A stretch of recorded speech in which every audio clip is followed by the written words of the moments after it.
नमस्कार बच्चों। कक्षा 6 के बच्चे हिंदी व्याकरण का पाठ 8 पढ़ेंगे। पाठ 8 जिसका नाम है लिंग। बच्चों इस पाठ की आपको एक्सरसाइज मेरे साथ रिवीजन करनी है। तो एक्सरसाइज के रिवीजन में ये जो आइए अभ्यास करें, यहाँ से हमें रिवीजन करना है। प्रश्न नंबर 1 इसमें वैकल्पिक प्रश्न है। प्रश्न नंबर 2 में लिंग बताने हैं। प्रश्न नंबर 3 में वाक्य बदल कर लिखने हैं। प्रश्न नंबर 4 में प्रश्नों के उत्तर देने हैं। तो हम शुरू करते हैं पहले प्रश्न से। पहला प्रश्न है इसमें प्रश्न नंबर का, जिस शब्द रूप से पुरुष जाति का बोध हो वह क्या कहलाता है? तो इसका सही उत्तर होगा पुल्लिंग। प्रश्न नंबर का, देशों के नाम प्रायः क्या होते हैं? सही उत्तर होगा पुल्लिंग। ग में है, आवट से अंत होने वाले शब्द क्या कहलाते हैं? तो इसका सही उत्तर होगा स्त्रीलिंग। अब आते हैं प्रश्न नंबर 2 पर। नीचे दिए गए शब्दों के लिंग लिखिए। जो नीचे ये शब्द दिए गए हैं इनके हमें लिंग लिखने हैं। तो इसमें हिंदी है स्त्रीलिंग शब्द। मिठास ये भी स्त्रीलिंग शब्द है। कार्तिक पुल्लिंग शब्द है। थकावट स्त्रीलिंग शब्द है। जेठ पुल्लिंग शब्द है और पंचमी स्त्रीलिंग शब्द है। अब इसके बाद आते हैं प्रश्न नंबर 3 पर। नीचे दिए गए वाक्यों के लिंग बदलकर पुनः वाक्य लिखिए।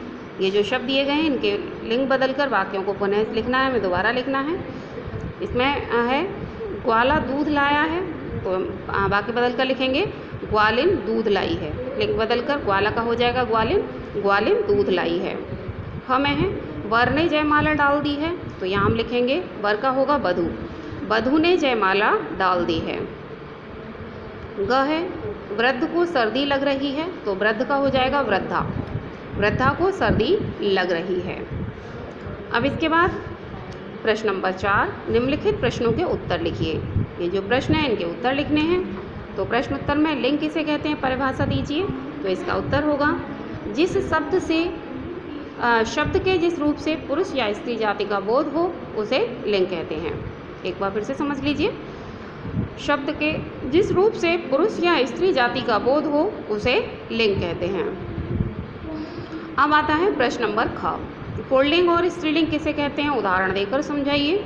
तो इसका उत्तर होगा जो शब्द स्त्री जाति का बोध कराएं स्त्रीलिंग कहलाते हैं। जो शब्द स्त्री जाति का बोध कराएं स्त्रीलिंग कहलाते हैं, जैसे रानी, पुत्री, शेरनी, लड़की, बालिका आदि। और पुल्लिंग के लिए जो शब्द पुरुष जाति का बोध कराएं वे पुल्लिंग कहलाते हैं, जैसे राजा, पुत्र, शेर, लड़का आदि।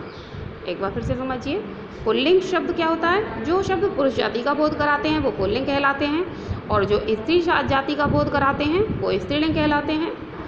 तो स्त्रीलिंग के उदाहरण हैं स्त्रीलिंग के उदाहरण होंगे रानी, लड़की, बालिका, गाय।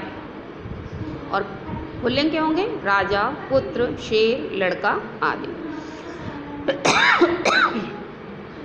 तो बच्चों पाठ को अच्छे से रिवाइज करिए, एक्सरसाइज को रिवाइज करिए, याद करिए, लिख कर देखिए। धन्यवाद।